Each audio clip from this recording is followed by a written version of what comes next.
Salut tout le monde! Aujourd'hui on va faire une petite vidéo spéciale. J'ai intitulé ça Je prédis l'avenir. Voilà, je sors ma petite boule de cristal. Je vais vous expliquer ce qui va se passer la semaine prochaine. Et avec le recul, dans une semaine plus tard, on va voir si ce que j'ai prédit s'est réalisé. Si j'arrive à voir clair dans le jeu du gouvernement. Voilà. Donc il y a une réforme des retraites. Je réexplique un peu le topo, mais vite fait. Hein. Donc pourquoi il faut faire une réforme des retraites? Tout simplement parce que il y a des commissions qui sont en train de calculer si l'argent nécessaire pour pouvoir subvenir aux retraites dans le futur sont suffisantes. Et ces projections font que, non, on se dit, il va manquer des milliards. Entre 8 et 15 milliards suivant les années. En gros, voilà. On nous dit, il va manquer de l'argent à partir de 2025. Donc c'est pour ça que le gouvernement a décidé de faire une réforme des retraites. C'est un système très technique et très financier, on va dire. C'est-à-dire qu'on se base, en gros, avec le système par points, sur le fait que la régulation financière des retraites va se jouer sur, on va dire, sur l'économie à un point donné de quand vous allez partir en retraite, et également sur l'âge, on va dire, l'espérance de vie. Voilà, donc si l'espérance de vie continue à augmenter dans les années futures, les retraites seront réindexées par rapport à cette espérance de vie. Donc si en 2040 l'espérance de vie a augmenté, on va vous demander de partir en retraite à 67, 68 ans, que sais-je. Voilà, donc ça c'est un des points. Donc d'un point de vue financier, ça peut fonctionner. D'un point de vue financier pour nous, en tant que retraités dans le futur, forcément tout le monde va y perdre. Puisque, je l'ai déjà expliqué, mais par des calculs simples, si on met autant dans l'assiette pour tout le monde et qu'il y a de plus en plus de gens à la retraite et qu'il y a moins d'actifs, forcément on aura moins. Alors, il faut savoir qu'au début de quand ça a été pensé les systèmes de retraite, il y avait 4 actifs pour un retraité. Aujourd'hui, on est plutôt aux alentours de 2 actifs pour un retraité. Donc, il y a un point qui coince. Simplement, il y a des solutions, mais qui ne sont pas celles qui vont être employées par le gouvernement. Là où on se fait le plus carotte, c'est sur la durée de calcul des retraites. Quand en 1981, Mitterrand a été élu, il a fait des avancées sociales, la 5e semaine de congés payés, et il s'est dit, on va faire une retraite à 60 ans avec 37,5 années de cotisation. Donc pour un système où il y avait 3 ou 4 actifs pour un retraité, ça fonctionnait très bien. Bon, il y a de plus en plus de vieux, donc il y a de moins en moins d'argent, ça fonctionne un peu moins bien. Voilà. Bon, après, sur les syndicats, on leur a pas demandé leur avis s'ils voulaient augmenter les cotisations, parce que généralement le patronat n'est pas trop d'accord par rapport à ça. Voilà. Donc, retraite à 60 ans, 37,5 années de cotisation, avec un système plus ou moins universel, puisque le public et le privé avaient les 35,5 années. Donc, se posait pas de questions, là c'était égalitaire. Tout le monde était bien. Voilà. Donc, mais petit à petit, les gouvernements qui ont succédé, les gouvernements plutôt libéraux, se sont dit non, ça le fait pas, il manque de l'argent. Donc la dure en 93 a dit ça sera plus 37,5 années de cotisation avec un calcul sur les 10 meilleures années, on va passer sur un calcul sur les 25 meilleures années. Forcément tu perds. Et voilà. Et on va séparer les 35,5 années du public à 40 du privé. Voilà. Puis petit à petit, plus les réformes avancent, plus à chaque fois on se fait carotte sur les années de cotisation, et ça va jamais dans le bon sens, ça sera jamais mieux, forcément, parce qu'on nous dit qu'il n'y a pas de sous. Et là, on arrive à un système où la plus grosse carotte, c'est qu'on nous dit ça va plus être calculé sur les 25 meilleures années, mais sur votre carrière entière. Oui.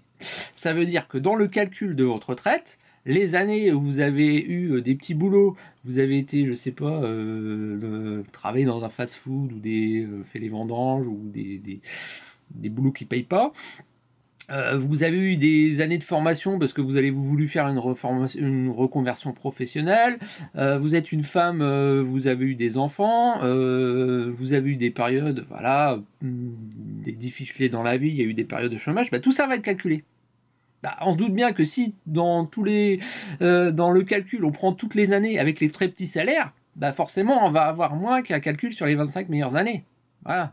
Et ça, c'est pas juste pour les gens du privé et du public, il n'y a pas de différence, c'est pour tout le monde va y perdre. Voilà.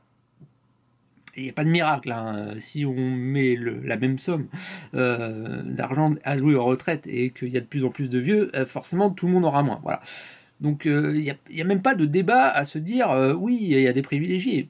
C'est même pas la question.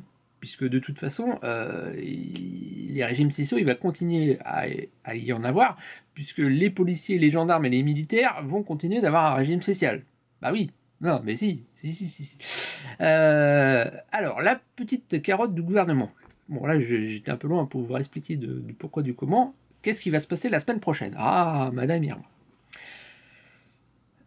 Édouard Philippe a fait exprès de foncer dans le tas. Voilà.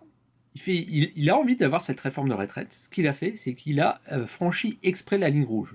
Il s'est dit, voilà, vous allez être en retraite à 64 ans. 64 ans, hein, c'est en 2027.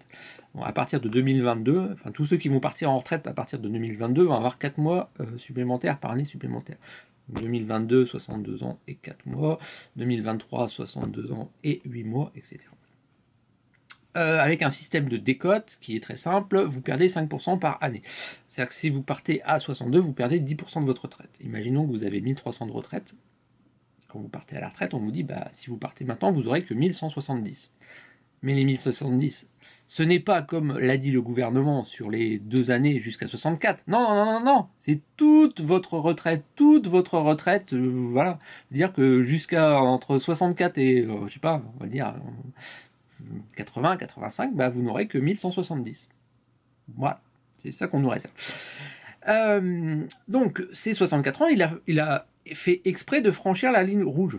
Bah, forcément, du coup, les syndicats qui sont réformistes, hein, qui sont dans le sens du patronat, se disent « Ah ouais, mais là, il va un peu loin quand même. On s'était mis d'accord, on va négocier les choses avant. » Donc, ce qu'il fait, c'est qu'il franchit la ligne rouge, et après, il a une marge de négociation. C'est-à-dire que bah, là, il va appeler les syndicats. Là, mardi, tout le monde, bah, j'espère que tout le monde va aller dans la rue pour dire on est contre. Et il va revenir sur ses propos. Il va dire non, bah en fait, rien n'est décidé. Finalement, on revient en arrière. On laisse la retraite à 62. Pas à 63, suivant son pouvoir de négociation et comment les gens vont gueuler dans la rue. Voilà. Et à partir de ce moment-là où il dit bah non, finalement la retraite ça sera à 62 ans, et ben la CFTC et la CFDT, hein, qui sont plutôt réformateurs, vont dire ok, ça nous convient, ce serait bien qu'il y ait des avancées aussi du niveau de la pénibilité du travail, parce que vous n'en avez pas parlé, hein, parce que oui, il faut savoir qu'il y a une espérance de vie de différence de 6 ans entre quelqu'un qui est dans les bureaux toute sa vie et quelqu'un qui est dans le BTP à se faire chier quand il fait 0 en plein hiver. Voilà. Ça, ils n'en ont pas du tout parlé. Donc là, il dit, bon, il y a des marges de négociation. Donc Édouard Philippe, il va dire, bon, on revient à 62, on va voir ce qu'on peut faire pour la pénibilité du travail, mais en contrepartie, vous acceptez cette magnifique réforme des retraites, et puis voilà, vous arrêtez la grève, et si jamais il y a le mouvement continue, eh ben, ce qu'il va faire, c'est que de toute façon, les policiers, les gendarmes et les militaires, bah, ils ne sont pas touchés, puisqu'ils ont toujours leur régime spécial, donc eux, ils pourront taper sur les manifestants, ça, il n'y a pas de problème. Et d'autre part, bah, au niveau de l'opinion, si dans la RATP, le matin, les Parisiens ne peuvent pas prendre le RER, et qu'on leur empêche d'aller voir leur famille à Noël, bah, les fautifs, ils sont tous désignés, hein. Ouh, les salauds de grévistes, ils empêchent les gens de passer les fêtes et tout ça, c'est eux les salauds, c'est eux les salauds. Ah bah non, bah ça sera jamais nous qui allons vous carotte 200 € quand vous serez à la retraite. C'est les salauds de cheminots qui font chier tout le monde, voilà. Alors qu'ils se battent pour les intérêts de chacun, voilà. Donc ça, c'est ma prévision de Madame Irma. Je laisse cette vidéo là, on va voir ce qui se passe la semaine prochaine, et on va dire dans 2 semaines, avant les fêtes de Noël, bah, je refais une vidéo pour voir si j'avais eu raison ou pas. Ça va être drôle. Allez, ciao!